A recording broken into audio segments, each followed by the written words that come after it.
एक मित्र ने प्रश्न पूछा है। ये कहते हैं कि मन स्थिर नहीं हो पाता, क्या करें? मैं बहुत प्रयास करता हूं ध्यान करने का, लेकिन ध्यान में मन नहीं लगता और मन स्थिर नहीं हो पाता।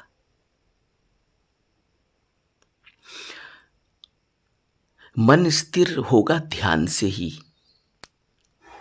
ध्यान के अलावा मन को स्थिर करने के लिए, मन को नियंत्रित करने के लिए और कोई उपाय नहीं है।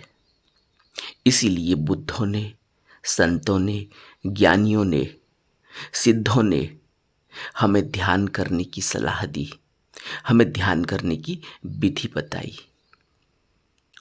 कैसे विपश्यना से, कैसे ध्यान करने से मन स्थिर होता है, इस बात को समझने की कोशिश करते हैं।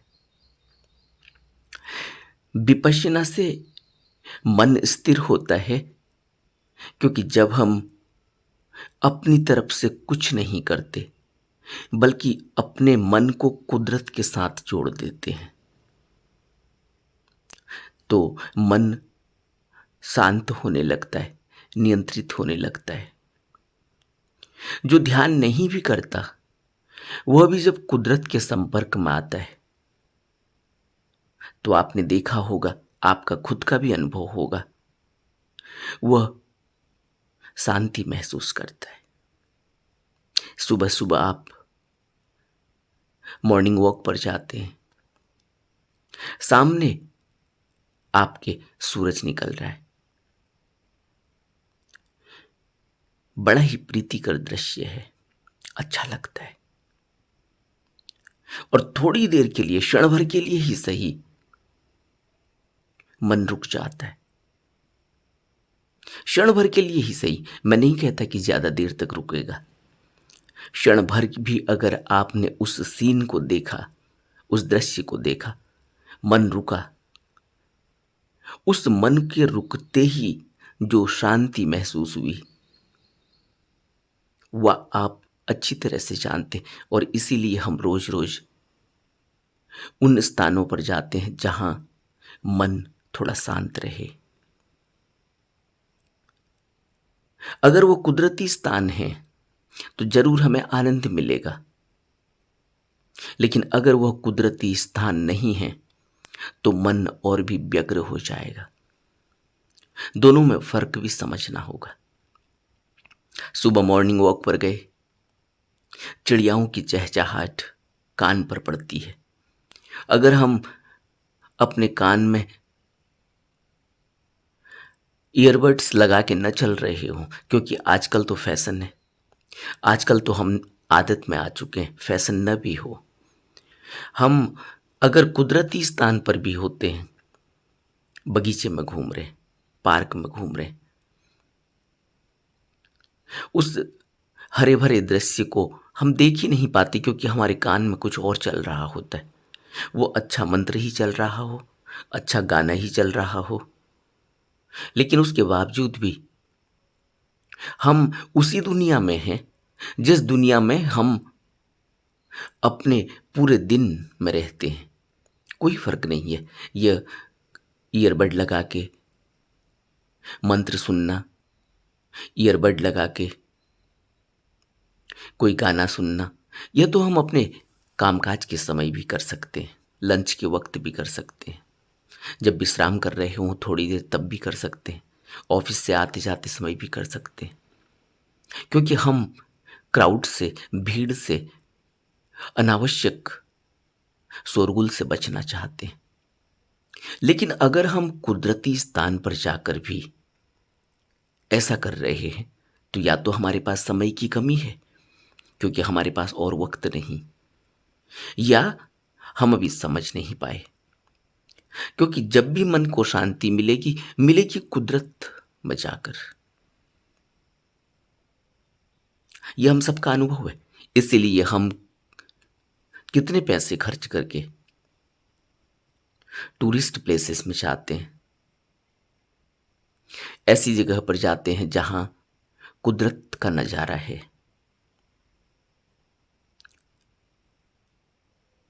वाटरफॉल देखने जाते हैं, बर्फ देखने जाते हैं, सनराइजिंग पॉइंट देखने जाते हैं, समुद्र के किनारे जाते हैं, पहाड़ों में जाते हैं, मरुस्थलों में जाते हैं। जहां भी जाते हैं कुदरत का एक नजारा है।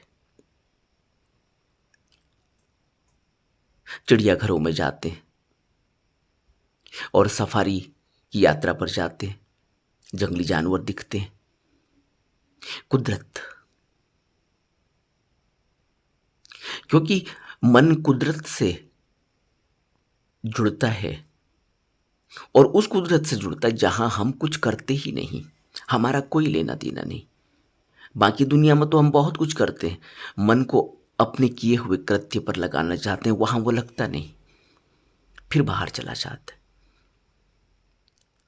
अपने जीवन को अगर समझने की कोशिश करें, अपने रहन सहन को समझने की कोशिश करें, अपने बुनियादी जीवन की आवश्यकताओं को समझने की कोशिश करें, शरीर और मन के इस जो गठजोड़ है इसको समझने की कोशिश करें, तो हम पाएंगे कि कुदरत से यह शरीर चलता है, कुदरत से यह मन चलता है, यह सब कुछ ही कुदरत जन्य है।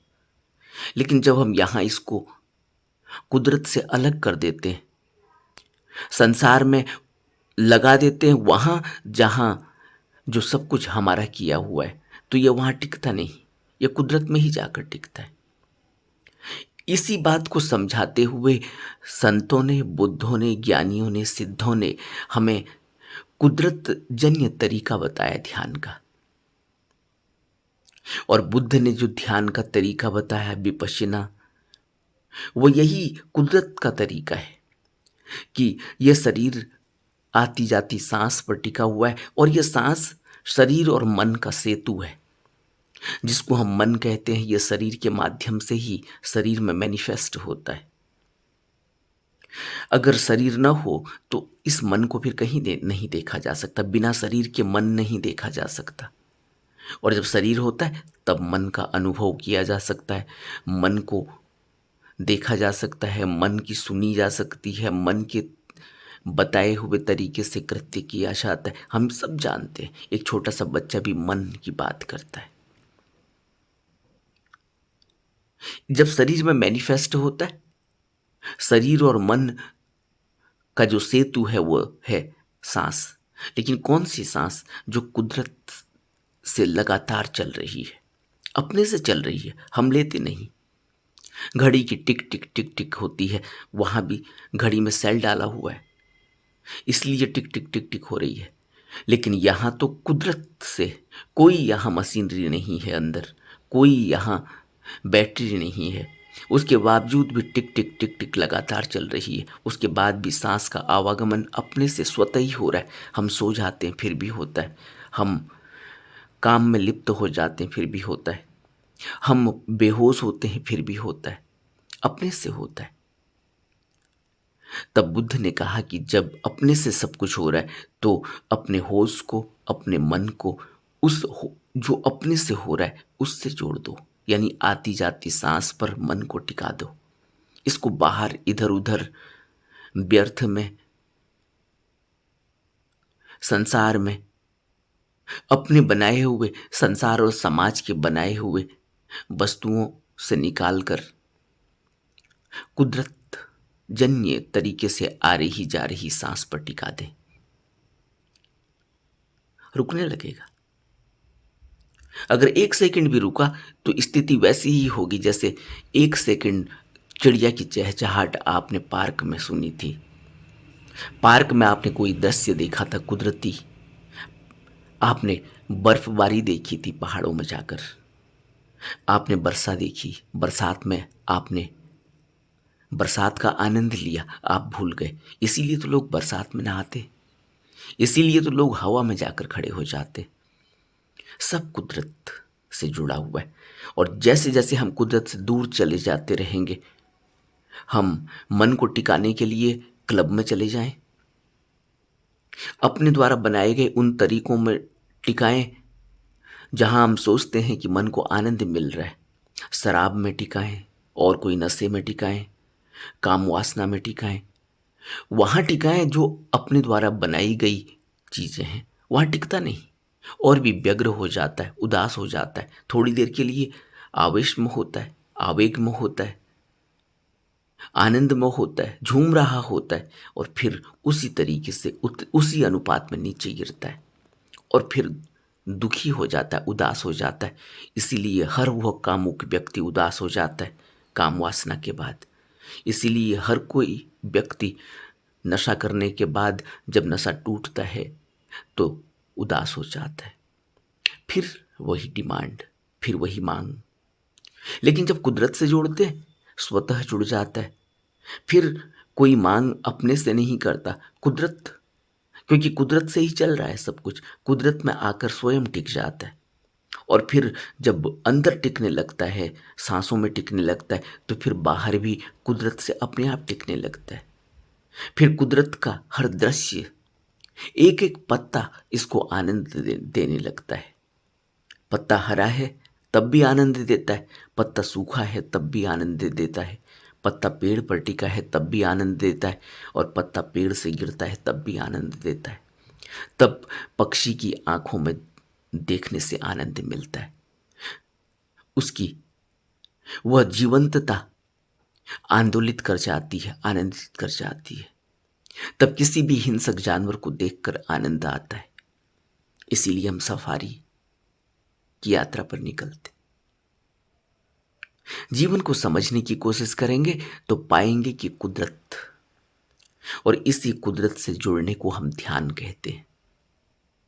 जिस तरह से हम कुदरत से जुड़ते हैं, ये पहला स्टेप है कि हम बहुत ही स्थूल जो आती जाती सांस हमें दिखाई दे रही है उस पर ध्यान टिकाते हैं। ये बहुत स्थूल है, लेकिन धीरे धीरे हम सूक्ष्म स्तर पर पहुंचते हैं। वहां जहां सांस तो बहुत स्थूल है, सूक्ष्म में तो हम शरीर नहीं है। और विज्ञान ने यह करके दिखाया, विज्ञान ने यह हमें बताया कि आप मैटर नहीं है, बियॉन्ड मैटर है। मैटर दिखाई दे रहा है, शरीर दिखाई दे रहा है, लेकिन शरीर अपने आप में कुछ भी नहीं है, मैटर अपने आप में कुछ भी नहीं है। ऊर्जा अपने आप में सब कुछ है, जो उस मैटर को चलायमान कर रही है, जो उसको मैटर जैसा बना के रखी हुई है। और ऊर्जा को अगर देखना हो, मैटर को अगर समझना हो, तो अपने घर के ऊपर जो पंखा टका हुआ है आपके छत पे, आपके सर के ऊपर, उसको पूरी तरह से फुल स्पीड में चलाकर देखें और दूर खड़े हो जाएं और फिर उसको देखें, तो आपको पता चलेगा कि रुका हुआ पंखा और चलते हुए पंखे में आपको क्या फर्क नजर आ रहा है। ऊर्जा, जब ऊर्जा अपनी फुल स्पीड में होती है तो तब वो स्थिर मालूम पड़ती है। उस ऊर्जा को देखने के लिए उस स्पीड में जाना होगा, तब वो ऊर्जा दिखाई देती है। इसीलिए हमें वो घूमता हुआ पंखा स्थिर दिखाई देता है, या दिखाई ही नहीं देता। जबकि वो है, जब वो रुक जाता है, जब उसमें ऊर्जा नहीं बह रही होती है, तो वो रुक जाता है तो स्थिर दिखाई देता है। यही हमारे साथ है। पंखा घूम रहा है, इसी तरह से हम चल रहे हैं, लेकिन हमारी स्पीड, शरीर और मन की अलग अलग गति है। जब मन की गति में हम पहुंचते हैं, शरीर से ऊपर उठते हैं, शरीर के अंदर, मन के अंदर घुसते हैं सूक्ष्म स्तर पर, तब बुद्ध कहते हैं कि एक ब्रह्मकाय है। तब बुद्ध कहते हैं कि एक संभोगकाय है, प्रकाश रूप है। तब बुद्ध कहते हैं कि एक निर्माणकाय है। बुद्ध ने यह तीन काया का जिक्र किया, और बुद्ध ने ही नहीं, सभी ग्रंथों में मनुष्य के तीन काया का जिक्र है। लेकिन ब्रह्मकाय, धर्मकाय, सत्यकाय हमें दिखाई नहीं देती। वो इसी तरह से है, ऊर्जा का एक रूप, जो शरीर रूप में हम देख नहीं पाते। इसीलिए तो हम बुद्ध को देख नहीं पाते। इसीलिए तो बुद्धों को शरीर रूप में आना पड़ता है, हम जैसा आना पड़ता है, हम जैसा दिखना पड़ता है, तब हम देख पाते हैं। क्योंकि हम में और बुद्ध में यही फर्क है कि बुद्ध की गति बहुत तेज है, बुद्ध ऊर्जा है, लेकिन वो बुद्ध ऊर्जा हमें महसूस नहीं होती, दिखाई नहीं देती, पता नहीं चलता। क्योंकि हम और बुद्ध में यही फर्क है कि बुद्ध ऊर्जा है और हम स्थूल मैटर शरीर, हमें कुछ पता नहीं मन का।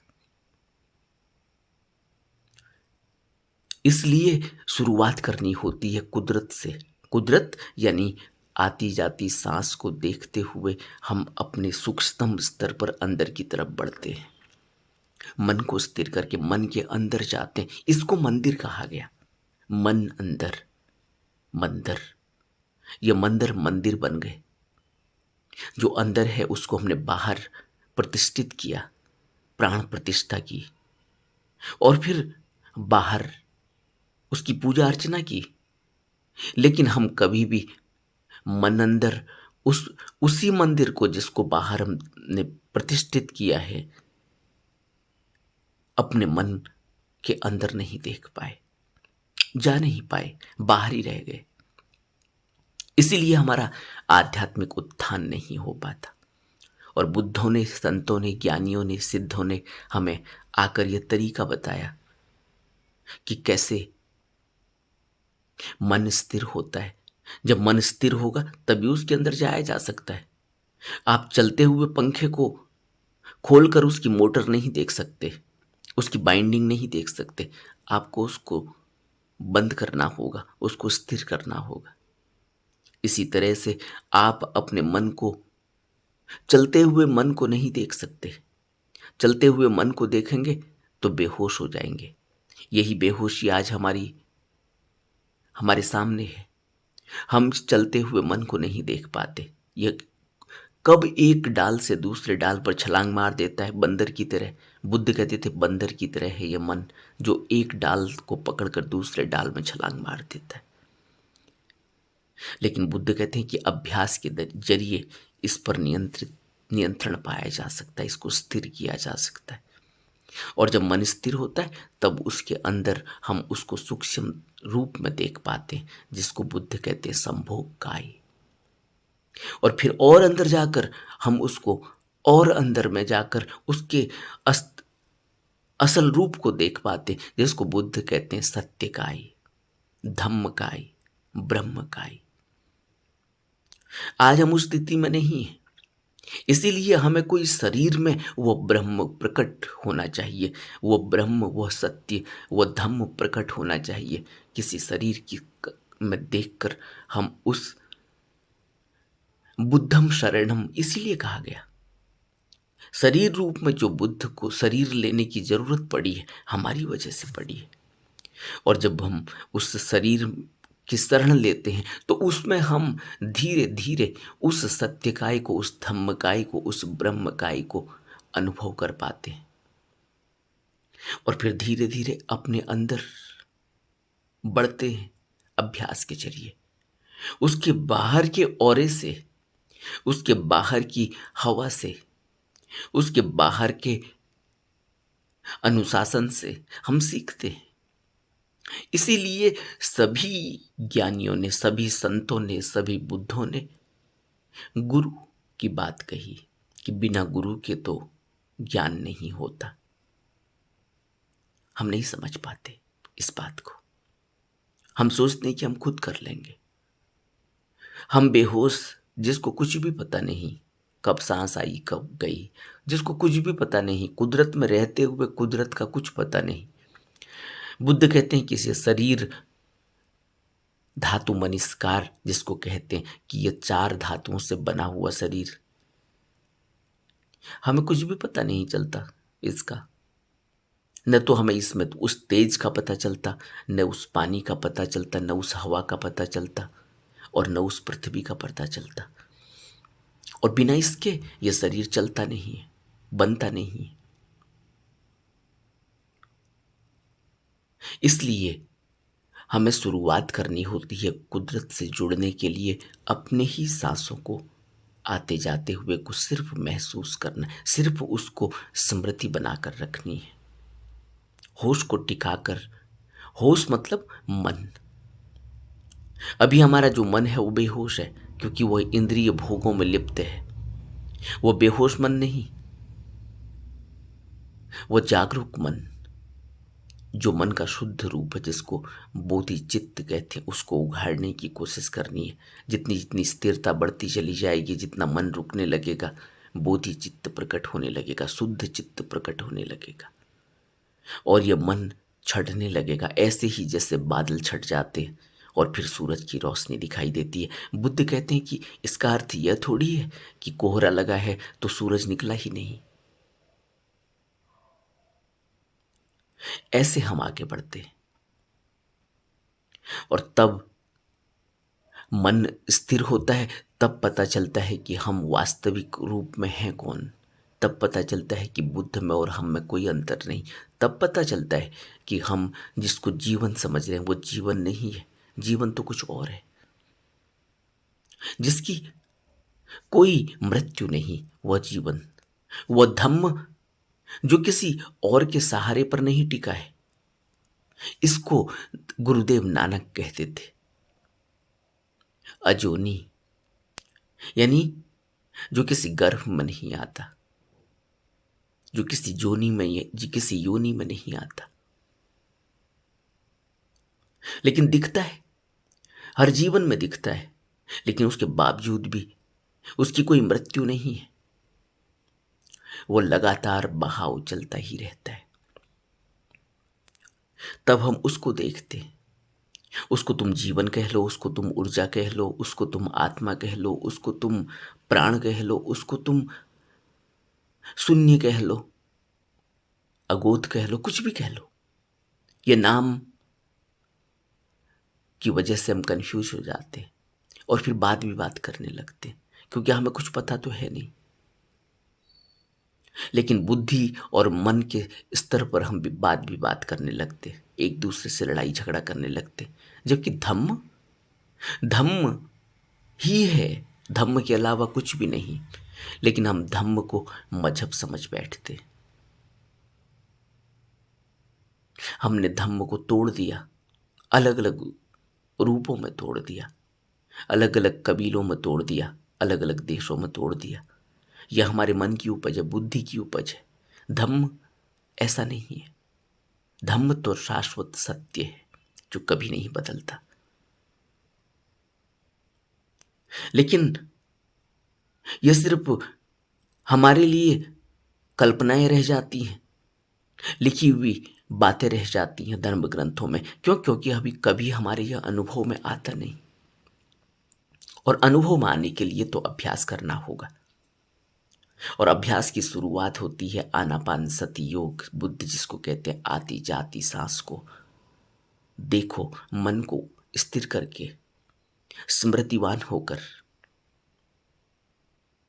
जैसे जैसे स्मृति बढ़ती चली जाती है, वैसे वैसे आध्यात्मिक उत्थान होता चला जाता है, प्रज्ञा खिलने लगती है, और प्रज्ञा के सहारे फिर देखा जाता है। अभी हम इन स्थूल आंखों के सहारे देखने की कोशिश कर रहे हैं। इस बिगड़े हुए मन, इस दुर्गंध उठ रहे हुए मन से, इंद्रिय भोगों से ग्रसित मन से देखने की कोशिश करते हैं। आपने देखा, आप किसी स्त्री को देखते, किसी और वस्तु को देखते, बहुत आकर्षित लगती है, लेकिन जब पता चलता है, उसकी हकीकत पता चलती है, तो अचानक आकर्षण खत्म हो जाता है। आपने किसी स्त्री को देखा, किसी पुरुष को देखा, एक आकर्षण, अचानक एक आकर्षण पैदा हो गया, लेकिन जब पता चलता है कि इसको कैंसर है, इसको टीबी है, इसको एड्स है, अचानक आकर्षण कम हो जाता है। क्या हुआ? हमने इस दूषित मन से देखा था, अपनी कल्पनाओं से देखा था। हम उसको देख नहीं पाए, और हम देख भी नहीं पाएंगे, क्योंकि हम इसी तरह से देखते हैं। और इसी तरह से देखने की वजह से हम ग्रसित ही रह जाते, हम देख ही नहीं पाते, हम बेहोश ही रह जाते हैं। देखना होता है प्रज्ञा से, इसको सम्यक दृष्टि कहते हैं। बुद्ध ने देखा था एक मृतक को, पूरा जीवन बदल गया। सोचो, और हम भी देखते, हम कैसे देखते, हम देख ही नहीं पाते। और इसीलिए आज हमारी यह गति है कि हमारा मन स्थिर नहीं है। मन स्थिर करने की शुरुआत होती है ध्यान से, कुदरती ध्यान से। तब अंदर की तरफ मन को हम देखने की कोशिश करते हैं प्रज्ञा के सहारे। प्रज्ञा से दिखाई देता है, प्रज्ञा से ही दिखाई देता है। बाकी तो हम जो कुछ भी देख रहे हैं वो इंद्रियों से देख रहे हैं, अपनी लालसा से देख रहे हैं, अपनी तृष्णा से देख रहे हैं। यह देखना नहीं है। और इसीलिए हम कभी मन को स्थिर नहीं कर पाते। मन को स्थिर करने के लिए अनुशासन में रहना होता है। इसीलिए बुद्धों ने, संतों ने, ज्ञानियों ने, सिद्धों ने हमें अनुशासन दिए। पहला काम ही अनुशासन का है। अगर कोई व्यक्ति नशा करता होगा, सोचो वो क्या देखेगा, कैसे देखेगा मन को, क्योंकि मन को तो उसने पहले ही नशे में डाल दिया। अब वो देख ही नहीं सकता, न तो मन को देख सकता, न वो शरीर को देख सकता। पहले तो शरीर को देखना होता है, पहले तो स्थूल सांस को देखना होता है, फिर सूक्ष्म मन को देखना होता है, अंदर घुसना होता है। और एक नशा करा हुआ व्यक्ति कैसे अंदर घुसेगा, कैसे अपने मन को देखेगा? वो तो बाहर ही देखता है, वो तो पहले ही बेहोश हो जाता है। लेकिन हमारे वहाँ समाज समाज में इस तरह की कपोल कल्पनाएं हैं, जहां आदमी नशा करके भी सिद्ध सिद्ध की उपाधि उसको दी जाती है। और इस कारण से हमने एक ऐसे समाज का निर्माण किया जहां हम कभी देख ही नहीं पाए मन को, कभी शांति ही नहीं हो पाए, कभी हम होश, अवेयरनेस जगा ही नहीं पाए। लेकिन अब मनुष्य जब जाग रहा है, जब मनुष्य के अंदर तर्क पैदा हो रहा है, जब उसको बाहरी रूप से शिक्षित किया जा रहा है, तब वो धीरे धीरे समझ रहा है, जान रहा है। इसलिए बाहर के अनुशासन की आवश्यकता है, इसीलिए हमें शील के नियम दिए गए। कोई व्यक्ति हिंसा करेगा तो सोचो कैसे शांत रह सकता है मन, कैसे स्थिर रह सकता है मन। अगर आपने किसी से काम कराया और उसको पैसे नहीं दिए तो मन स्थिर हो सकता है, मन शांत रह सकता है? हमेशा यह बात मन को खाए चली जाएगी, हमेशा यह बात मन में घूमती रहेगी कि वो आदमी कभी भी पैसे मांगने आ जाएगा, या वो आदमी को अगर हमने डरा धमका के ही रख दिया है, पैसे नहीं दिए, तो कभी भी यह बात अंदर घूमती रहेगी कि वो कभी पुलिस को लेकर आ जाएगा, या कभी हमारे साथ कोई घटना को अंजाम दे सकता है जब हम अकेले में होंगे। तो ऐसा मन स्थिर और शांत हो सकता है? या कोई और हिंसा, हमने किसी को थप्पड़ मार दिया, किसी के साथ बदसलूकी कर दी, किसी को कटु वचन बोल दिए, तो क्या हम यह सोचते हैं कि अब वो व्यक्ति जहां भी हमें मिलेगा हमारा आदर करेगा, सम्मान करेगा, और हम मन को स्थिर रख पाएंगे, शांत रह पाएंगे?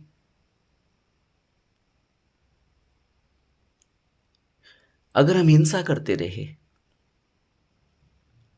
अगर हम हिंसा करके उस भोजन को खाते रहे जो हिंसक है, जिसमें कठोरता है, जिसमें कड़वाहट है, जिसमें क्रोध रग रग में समाया हुआ है,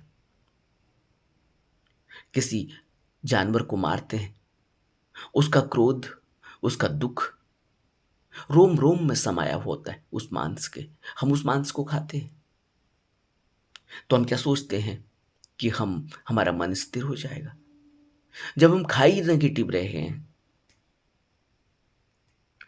और हम जानते हैं और हम कहते भी हैं कि नकारात्मक आदमी से दूर रहना चाहिए, नेगेटिव थॉट्स नहीं आने चाहिए, नेगेटिव माहौल में नहीं रहना चाहिए, तो जो हम खा रहे हैं ये नेगेटिव, इससे हमें कोई पॉजिटिव ऊर्जा मिलेगी? इसलिए ज्ञानियों ने, संतों ने, बुद्धों ने, सिद्धों ने हमें परहेज करने को कहा हिंसा से। शुद्ध भोजन की सलाह दी, सात्विक भोजन की सलाह दी। हम कभी नहीं समझ पाए। हमें समझना होगा कि क्रोध से मन स्थिर नहीं हो सकता। हमें समझना होगा कि द्वेष से मन स्थिर नहीं हो सकता। किसी के साथ मारपीट करके, क्रोध करके, द्वेष करके हम क्या सोचते हैं, ईर्ष्या करके हमारा मन स्थिर हो जाएगा, शांत हो जाएगा। मिथ्याचरण करके, किसी के साथ कपट करके, धोखा करके हम उसकी ज़मीन हड़प लें, हम उसके पैसे हड़प लें, हम उसके साथ उसका शारीरिक, मानसिक और आर्थिक नुकसान करें, और फिर हम ये सोचते हैं कि हमारा मन स्थिर रहेगा, शांत रहेगा। जो लोग रिश्वत लेते हैं, घूसखोरी करते हैं और कोई गलत धंधों से पैसे कमाते हैं, उस आदमी को रात में नींद नहीं आती। उसके अंदर हमेशा ही डर बना हुआ, तो बहुत डरा हुआ हो जाता है, उसका पूरा जीवन ही डर हो जाता है। फिर वो व्यक्ति जब नींद नहीं आती तो गोली का सहारा लेता है। फिर वो अपने सुरक्षा के इंतजाम करता है, बड़े बड़े पहरे लगाता है अपने घर और अपने रहने के जगह में, क्योंकि उसे इतना डर है कि अगर कोई घंटी भी बज गई गेट पर तो उसे लगता है कि कहीं पुलिस तो नहीं आ गई, कहीं मेरी चोरी का किसी को पता तो नहीं चल गया। तो एक चोर कितना डरा हुआ होता है, जरा समझो। इसलिए जब कोई व्यक्ति सत्य पर चलता है तो वो कितना कितना हल्का हो जाता है, कितना शांत हो जाता है, कितना स्थिर हो जाता है।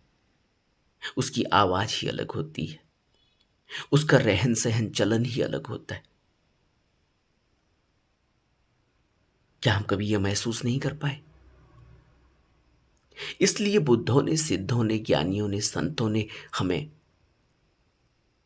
सात्विक जीवन की सलाह दी, साधारण जीवन की सलाह दी, और हमें अनुशासन दिया, और हमें नियम दिया, और हमें शील दिया। हमें यह पालन करना ही होगा अगर हम अपने मन को शांत करना चाहते हैं। और अगर हम यह सोचेंगे कि मन शांत हो जाएगा जब हम संसार की वस्तुओं को इकट्ठा कर लेंगे, सुख साधन जुटा लेंगे, कभी नहीं होगा। ऐसा कभी न हुआ है, न कभी होगा। अगर ऐसा होता तो सिद्धार्थ गौतम को राजमहल छोड़ने की आवश्यकता नहीं थी, बन बन भटकने की आवश्यकता नहीं थी। ये कभी न तो हुआ है, न कभी होगा। हमें विचार करना चाहिए। नमो बुद्धाय।